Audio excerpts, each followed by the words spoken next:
Traci makes a risky move to protect the Abbott family while Diane supports Jack's recovery and Kyle shares information with Victoria. In the July 21st episode of The Young and the Restless, Traci is willing to put herself on the line for the people she loves. Meanwhile, Diane helps Jack focus on healing, and Kyle and Victoria exchange information that could prove valuable in the days ahead. Traci, Beth Maitland, is about to do something few people in Genoa City would willingly attempt. Hoping to uncover Dr. Lawrence Markham's, Jerry Burns, whereabouts, she takes the enormous risk of approaching Martin Laurent, Christopher Cousins, herself.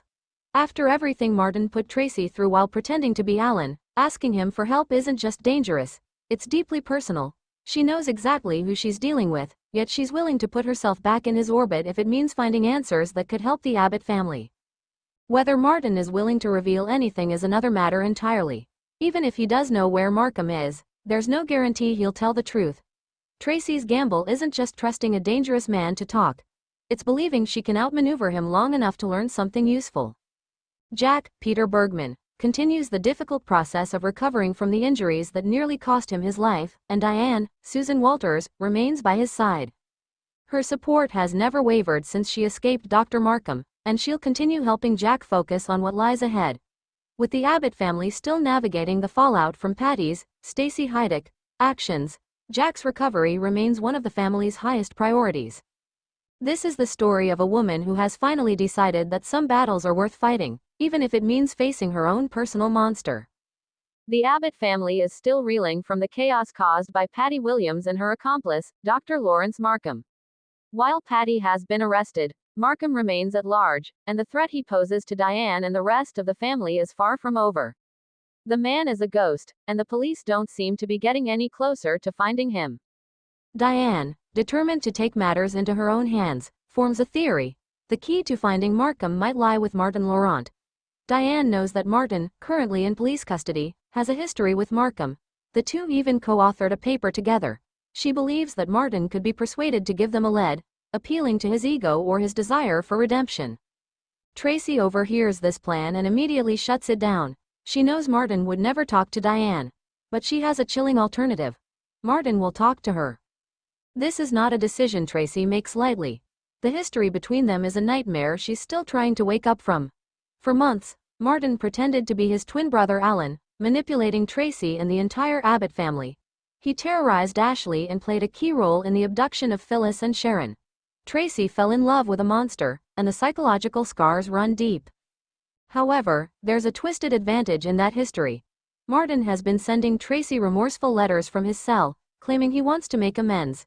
Traci believes she can use that guilt to her advantage. She'll play his game, pretending to listen to his apologies, all while steering the conversation toward Dr. Markham. Jack is immediately opposed to the idea. He doesn't want his sister anywhere near the man who almost destroyed their family. But Diane sees the logic in it. If anyone can get Martin to talk, it's Traci. Jack reluctantly agrees to set up a video call between his sister and Martin through the authorities. Traci is almost looking forward to looking in the face of the maniac. She's not doing this for revenge. She's doing this for the Abbott family, to help Diane, and to finally prove to Martin that he no longer has any power over her. It's a dangerous performance, but Traci is ready for her starring role. While Traci faces her demons, the Abbott mansion welcomes Jack home. After being released from the hospital, Jack is finally home, but the road to recovery is only beginning. The physical wounds from Patty's stabbing are healing, but the psychological trauma is another matter entirely. Diane is by his side every step of the way, helping him get settled back into his routine. She's been a pillar of strength since escaping Dr. Markham, but she's also dealing with her own trauma. Her determination to find Markham is partly driven by a need for justice, but it's also a way to regain control over her life after being held captive. Their shared trauma has made their bond stronger, but the danger is still lurking outside their door. The family is on high alert, with security being beefed up to protect against any potential retaliation from Markham. Jack's recovery is the family's top priority, but until the threat of Markham is neutralized, there can be no real peace. Across town, a different kind of alliance is forming. Kyle Abbott and Victoria Newman are trading secrets, a move that could have significant repercussions for both the Abbott and Newman families.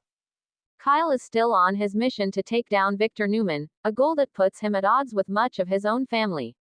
By sharing information with Victoria, he's walking a dangerous tightrope. Is he genuinely building a strategic alliance, or is there a more personal motive at play? The spoilers suggest that this secret exchange could be the first step toward a controversial new coupling. The chemistry between Kyle and Victoria has been simmering, and this intimate moment might push them closer together. If Kyle and Victoria were to become a couple, it would be a huge scandal for both families, especially for Victor Newman, who would see it as a betrayal from both his daughter and his rival's son. However, there's another possibility. Victoria might be playing her own game, getting close to Kyle to keep an eye on him. Whether their connection is genuine or strategic, the exchange of secrets is bound to have consequences. The July 21st episode of The Young and the Restless showcases a family under immense pressure, fighting against threats from within and without. Traci's decision to confront her past abuser to protect her family highlights the depth of her love and her newfound strength. Jack, recovering from a brutal attack, is the symbol of the family's vulnerability. And Kyle, by trading secrets with the enemy's daughter, represents the complex, shifting alliances that define life in Genoa City. The Abbotts are a family that has endured countless betrayals and tragedies, but they always come back together. In this episode, each member is playing their part in a larger strategy to protect what they hold dear. Traci's gamble is the most personal, and maybe the most dangerous of all. The question is, will her courage be rewarded, or will it open a door to even more pain? Traci's determination to face Martin isn't just a strategy, it's a confrontation with her own personal trauma. This is the moment where she takes back her power. For too long, she was a victim of Martin's manipulation, his pawn in a cruel game. Now, she's the one holding the cards. The power of healing is a central theme in this storyline. It's about finding the strength to look your tormentor in the eye and reclaim your narrative. For Traci, this means using Martin's own tactics against him, his ego, his guilt, and his desire to be seen as a changed man. Whether Traci can successfully manipulate a master manipulator remains to be seen. It is a daring gambit, one that could backfire spectacularly. But in taking this risk, Traci is proving to herself, and to everyone else, that she is no longer the vulnerable woman Martin once deceived. She is an Abbott, and she is ready to fight for her family.